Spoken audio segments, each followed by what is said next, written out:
सार्विन CBSE foundation में आपका स्वागत है। आज हम लोग ज्योग्राफी का नया चैप्टर शुरू करेंगे। चैप्टर का नाम भारत संसाधन एवं उपयोग। सबसे पहले हम संसाधन को समझते हैं। संसाधन होता क्या है? हमारी दैनिक जीवन में उपयोग में आने वाली सारी की सारी वस्तुएं संसाधन कहलाती है, जो कि हमारे डेली लाइफ को आसान बनाती है। ठीक है, संसाधन समझ में आया। आगे आते हैं। इसका पहला टॉपिक है संसाधन का महत्व। तो अभी जैसे कि मैंने बताया कि संसाधन होता क्या है, हमारी डेली लाइफ को आसान बनाने वाली जितनी सारी वस्तुएं हैं वो सारे के सारे संसाधन होती है। तो यहाँ पे अगर आपके बुक के अनुसार मैं देखूं संसाधन होता क्या है, तो उपयोग में आने वाली सभी वस्तुएं संसाधन कहलाती है। जैसे मैंने अभी आपको बताया, संसाधन दो प्रकार से होते हैं। हम यहाँ बात करेंगे, पहला भौतिक संसाधन और दूसरा जैविक संसाधन, और एक तीसरा और सबसे महत्वपूर्ण संसाधन की मैं बात करूं, मानवीय संसाधन। मानव खुद में संसाधन है, और यह मानवीय संसाधन तो आपको समझ में आ गया होगा।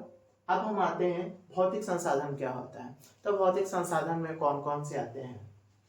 भूमि, मृदा, जल, खनिज, ये सारे के सारे भौतिक संसाधन है। अगर मैं जैविक संसाधन की मैं बात करूं, तो जैविक संसाधन में कौन कौन से हैं? तो वनस्पति हैं, वन्य जीव है, जलीय जीव है और मानवीय जीव। जैसे कि अभी मैंने आपको बताया था कि मानवीय जीवन क्या होता है, और मानव खुद में एक संसाधन है जो कि अपनी बुद्धि और अपनी ज्ञान का उपयोग करके वो बहुत सारे प्राकृतिक पदार्थों को या प्राकृतिक चीजों को उपयोग कर वो संसाधन के रूप में बदल लेता है और उसका उपयोग अपने जीवन को सुविधा देने में करता है। जैसे यहाँ मैंने बताया कि भौतिक संसाधन, जैविक संसाधन, है ना, इन दोनों का उपयोग कौन करता है? तो मानव संसाधन। और ये तीनों किसी भी देश के विकास के लिए सबसे महत्वपूर्ण होती है। अगर कोई देश काफी ज्यादा डेवलप है और काफी डेवलप कर रहा है, तो उस डेवलप करने के पीछे सबसे बड़ा जो योगदान होता है इन तीनों चीजों का होता है। तो कौन कौन सा? तो भौतिक का, जैविक का और मानव का। क्योंकि मानव भौतिक संसाधन और जैविक संसाधन, इन दोनों संसाधन को उपयोग कर अपने लिए नए चीजों का इनोवेशन करते हैं, नए चीजों का फॉर्मेशन करते हैं, जो कि अब उनके जीवन को सुविधा और आसान बनाने में काफी ज्यादा मदद करता है। जैसे कि यहाँ हमारे जो भूगोलविद हैं जिमरमैन, इनका कहना है कि संसाधन होते नहीं है, बनते हैं। संसाधन होते नहीं है, बनते हैं। इसका सेंस क्या है? इसका मतलब ये है कि संसाधन प्रकृति में बहुत सारे हैं, और जब तक हम उसको उपयोग में नहीं लाते हैं तब तक वो संसाधन नहीं कहलाते हैं। और जैसे ही हम लोग अपनी उन सारे वस्तुओं को हम अपने उपयोग में लाते हैं, तब वैसे ही वो संसाधन कहलाते हैं। जैसे कि अगर मैं बात करूं कि इनिशियली समय में जब ज्ञान नहीं था, जब लोगों के मेंटलिटी और बुद्धि इतनी ज़्यादा डेवलप नहीं की थी, तब उस समय लोगों ने बहुत सारे संसाधन वैसे ही पड़े हुए थे, बहुत सारी चीज़ें वैसे ही पड़े थे, लेकिन तकनीक और बुद्धि नहीं होने के कारण से उसको अपने जीवन में संसाधन के रूप में वो उपयोग नहीं कर पाते थे।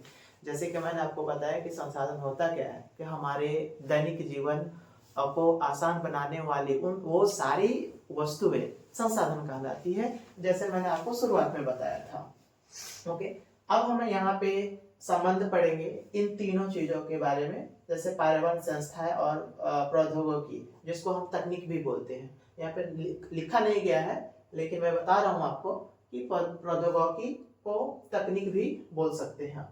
इन तीनों का संबंध मानव से कैसे है, और मानव का संबंध पर्यावरण संस्थाएं और प्रौद्योगिकी से कैसे है, इसको हम लोग यहाँ पे बेहतर तरीके से समझेंगे। जैसे मैं बोलूं कि अभी जस्ट मैंने बताया कि मानव स्वयं ही संसाधन होते हैं, जैसे कि मैंने आपको यहाँ बताया था।